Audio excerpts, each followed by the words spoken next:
আছে আমার সাইরো সন্তান ও লাগা আছে রে আমি কেমনে থাকমু আমি এসো কেমনে পাশু মুরমুরেরা আল্লাহ আল্লাহ আমার কি করলে আল্লাহ আমার কি করলে এরকম বারা মারিয়া গেছে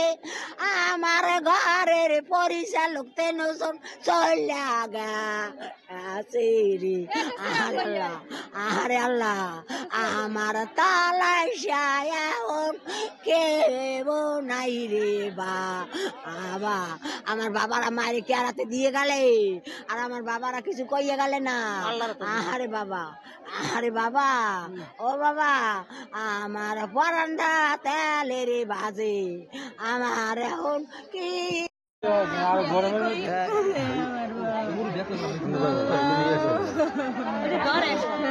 আমার মায়ের দেখেও যাইতে বললেন না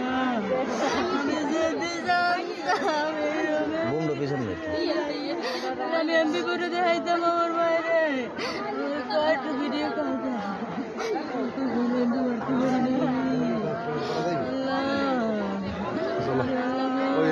একই ঘরে 4টা লোক আমাকে খারাপ লাগছে এখন আত্মীয় স্বজন কেমন কইতেরি নি আমরাই হুন্নি আমাকে অস্থির আমরা রাইতে ঘুমাইতে নেই খবর হুন্নি আমরা ঘুমাইতেই নেই রাইতে ফোন দিই ফোন কেউ করে না হ্যাঁ ওই বুনাইদের আমরা ফোন দিয়েছি এই যে জানবার লাগিয়ে কয়টা বাজে আয় কয়টা বাজে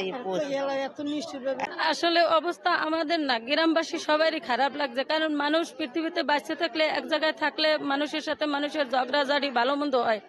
এরা কোনোদিনও কারোর সাথে বাড়ির বা আশেপাশের প্রতিবেশী কারোর সাথে ঝগড়াঝাড়ি কিছুই করে নাই এরা ঢাকায় থাকতে ঢাকায় কোনো আইলে সবার সাথে ভালো আচরণ করতে ব্যবহার করতে হাসি মুখে সালাম দিতে কথাবার্তা কইতে অনেক ভালো আসলে কিন্তু আমাদের বাড়ির হইলো আমাকে সবারই খারাপ লাগে এটা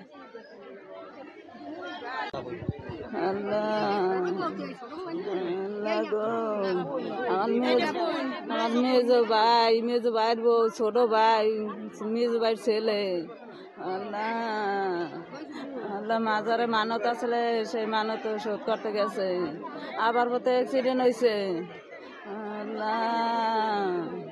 আরে ভাই আরে আমার ভাই হয় দনুক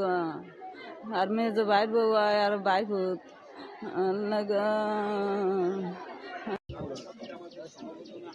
আসসালামু আলাইকুম।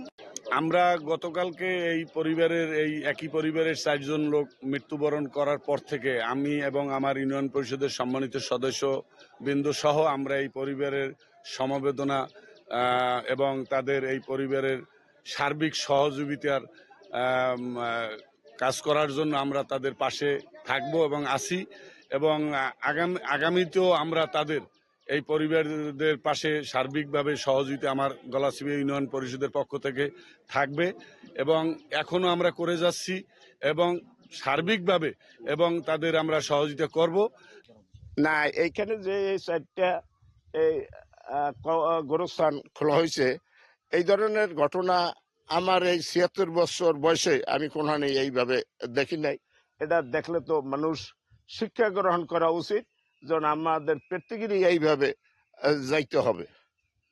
এটা খুব অত্যন্ত দুঃখজনক ঘটনা। আপনাকে আমরা আসলে গতকালকে যখন খবর পেয়েছি যে জামাল হোসেন এনামুল ওরফে খোকন কামরুন্নাহার অনন্ত এই 4 জন যখন মারা যাওয়ার খবর পাই আমরা তাৎক্ষণিক আমরা উপজেলা প্রশাসন আমরা সাথে সাথে বসে মাননীয় এমপি মহোদয়ের সাথে আলাপ করেছিলাম। মাননীয় এমপি মহোদয় লাশগুলো যাতে সুন্দরভাবে আসতে পারে সেইভাবে আপনি ওখানে হবিগঞ্জ প্রশাসনের সাথে আলাপ করেন, সেই আলাপ অব্যাহত রেখেছে। আমরা তাৎক্ষণিকই বসে আজকে যে দাফন কাফনের জন্য আমরা তাৎক্ষণিকভাবে 20,000 টাকা বরাদ্দ করেছিলাম, যেটা আমি একটু হস্তান্তর করেছি। যে তারা পরিবার কী অবস্থা আছে আমরা জানি না, যেহেতু 4 জন লোক মারা গেছে তাদের কি আর্থিক অবস্থা আছে জানি না, সেই কারণে আমরা তাৎক্ষণিক 20,000 টাকা উপজেলা প্রশাসন থেকে আমরা ব্যবস্থা করেছি। এবং আজকে আমাদের একটা মিটিং আছে মাননীয় এমপি মহোদয়ের সাথে, আমরা এই পরিবারকে যাতে 1 লক্ষ বা 2 লক্ষ টাকা আমরা দিতে পারি কিনা, মিনিমাম 1 লক্ষ টাকা যাতে আমরা দিতে পারি খুব তাড়াতাড়ি, সেই ব্যাপারে আজকে আমরা উপজেলা প্রশাসনের একটা মিটিং আছে। মাননীয় এমপি মহোদয় আমাদের অনলাইনে থাকবেন, তার সাথে সিদ্ধান্ত নিয়ে আমরা খুব অচিরেই আমরা এই বাড়িতে আসবো, আইসা এই শোকার্ত পরিবারকে আমরা অর্থনৈতিক শক্তি আমরা দান করব।